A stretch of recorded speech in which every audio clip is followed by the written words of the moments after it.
es un hombre de 68 años con múltiples factores de riesgo cardiovascular: hipertensión arterial, diabetes mellitus tipo 2, dislipidemia, obesidad y tabaquismo crónico.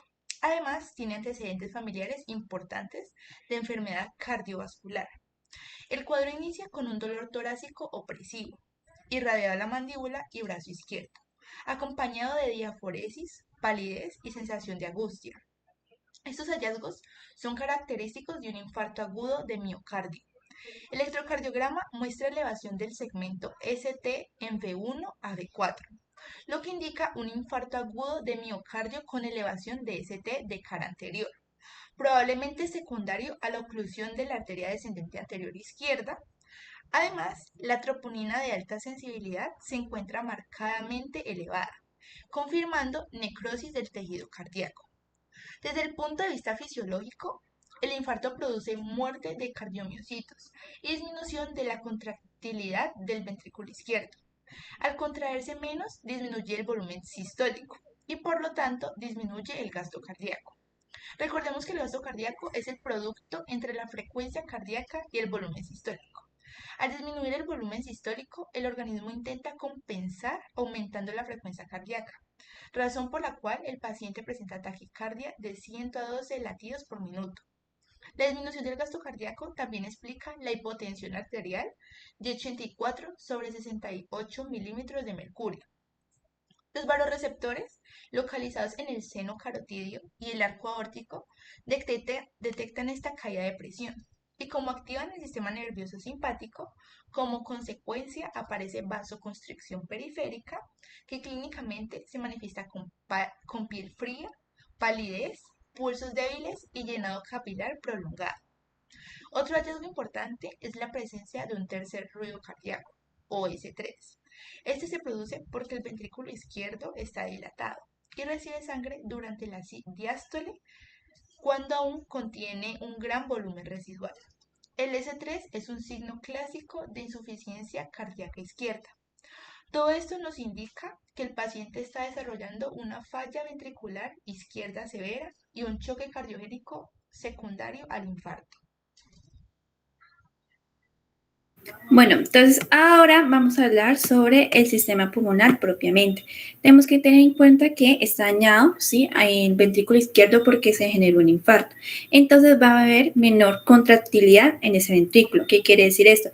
Que no logra expulsar toda la sangre. Entonces no va a lograr inyectar todo lo que queremos y pues la sangre empieza a acumularse en esos procesos de las venas pulmonares, capilares y en la aurícula izquierda. ¿Por qué aumenta la presión en esos pulmones? Entonces, primero tenemos que tener en cuenta que, ya como lo expliqué anteriormente, se acumula esa sangre en esas venas y en esos capilares. Entonces, me va a generar que haya más presión hidrostática en esos vasos. Entonces, lo que hace es que aumenta esa presión y va a salir líquido hacia ese pulmón. Entonces, pues, los capilares en ese intersticio pulmonar, posteriormente hacia los alveolos. Después de eso, propiamente, entonces, como aumentó, tenemos líquido, entonces va a generarme un edema en ese sistema pulmonar, ¿sí? Que se acumula líquido, lo que me va a producir propiamente un edema de pulmón, ¿sí?, de origen cardiogénico, porque todo empezó en el corazón, ¿sí? Después tenemos que explicar por qué los pacientes o el paciente contiene disnea, ¿sí? Porque es que esos alveolos están ocupados por líquidos, entonces disminuye ese intercambio de oxígeno. Contiene también taquipnea, que quiere decir que para poder intentar compensar esa disminución de oxígeno, aumenta la frecuencia respiratoria. ¿Sí? También contiene otornea, que quiere decir eso, que cuando la persona se acuesta, ¿sí?, aumenta el retorno venoso en el corazón. Entonces, lo que hace es que esta porción del ventrículo izquierdo, pues ya no va a poder manejar como ese volumen adicional y va a empeorar esa congestión pulmonar. También porque dice que está en posición tripoide, porque aumenta la expansión torácica y va a utilizar esos músculos accesorios como para compensar, ¿sí?, ese sistema respiratorio.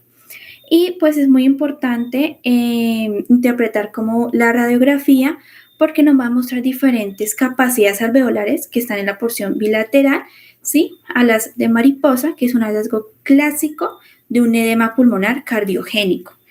Entonces, como podemos ver, nosotros tenemos un sistema de gases, ¿sí?, un PA2, 54 milímetros de mercurio, porque esa cifra nos muestra si tiene una hipoxemia severa, ¿sí? Porque el líquido lo que hace es que impide el paso adecuado de oxígeno desde los alveolos hacia la sangre.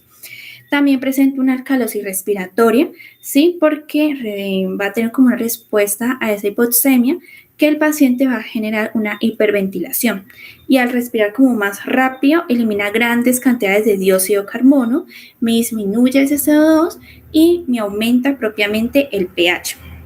Ahora, en este orden de ideas, vamos a hablar propiamente del sistema renal.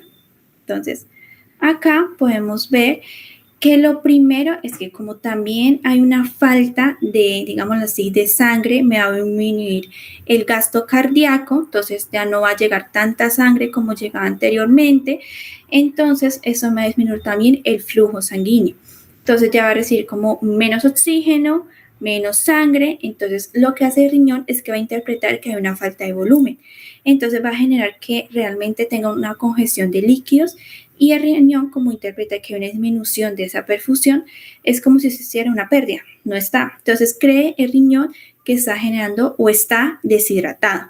Entonces lo que hace es que me activa el sistema de renina, angiotensina y aldosterona, esas células, recordemos, justaglomerulales, que me va a detectar como esa disminución en esa perfusión renal. Entonces me libera renina, ¿sí? Entonces recordemos renina, angiotensinógeno, angiotensina 1, angiotensina 2, y ya pues prácticamente lo que hace la angiotensina 2 es que lo primero me va a producir vasoconstricción, me va a intentar aumentar esa presión arterial, y ya lo que hace es que me estimula la aldosterona, ¿sí? Que me aumenta que haya la reabsorción de sodio y de agua, y también me estimula la ADH, que aumenta la reabsorción en el riñón. Porque, digámoslo así, aparece la oliguria, es porque el organismo va a tratar de como de conservar agua y sodio y me disminuye esa producción de orina. Entonces, por eso orino solo una vez las 24 horas. Y la orina va a estar oscura debido a que como la ADH aumenta esa reabsorción de agua, va a hacer que la orina sea mucho más concentrada, ¿sí? Y pues tenga pues baja densidad. Y tenemos que tener en cuenta que la creatinina es muy importante porque nos va a decir la disminución de la perfusión renal, ¿sí? En la filtración glomerular. Entonces nos va a decir si el riñón está estructuralmente sano o es que el problema no recibe tanta sangre. Por eso hablamos de una lesión renal aguda prerrenal.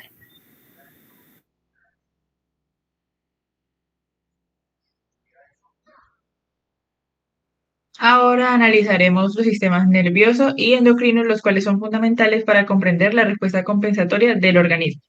Entonces, la disminución de la presión arterial ya mencionada nos va a activar los vasoreceptores arteriales.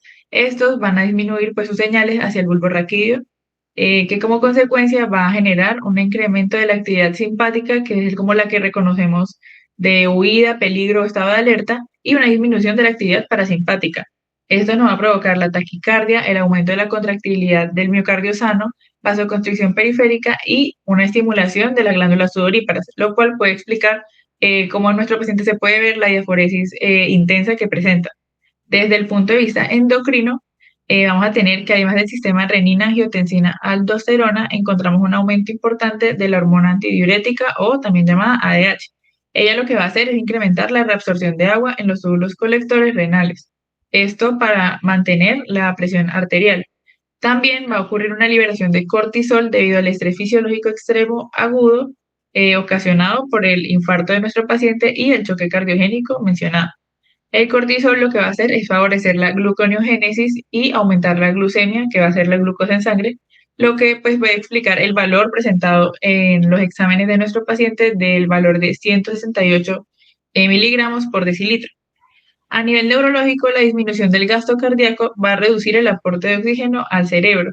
Por eso, aunque el paciente presenta somnolencia, ansiedad y bradixia leve, pues sin embargo la perfusión cerebral todavía está suficiente, ya que tiene un Glasgow 15 de 15. Entonces, en conclusión, lo que este paciente va a presentar es un infarto agudo del miocardio con elevación del ST de la cara anterior, que ocasiona una disminución pues severa de la contractilidad ventricular izquierda.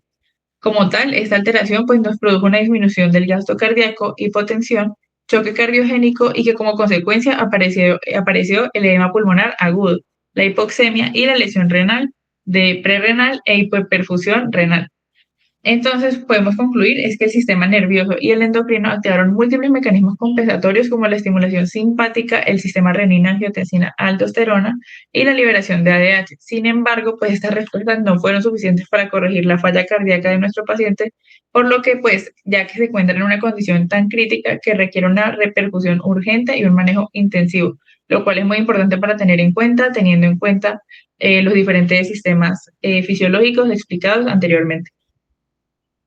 Gracias. Gracias.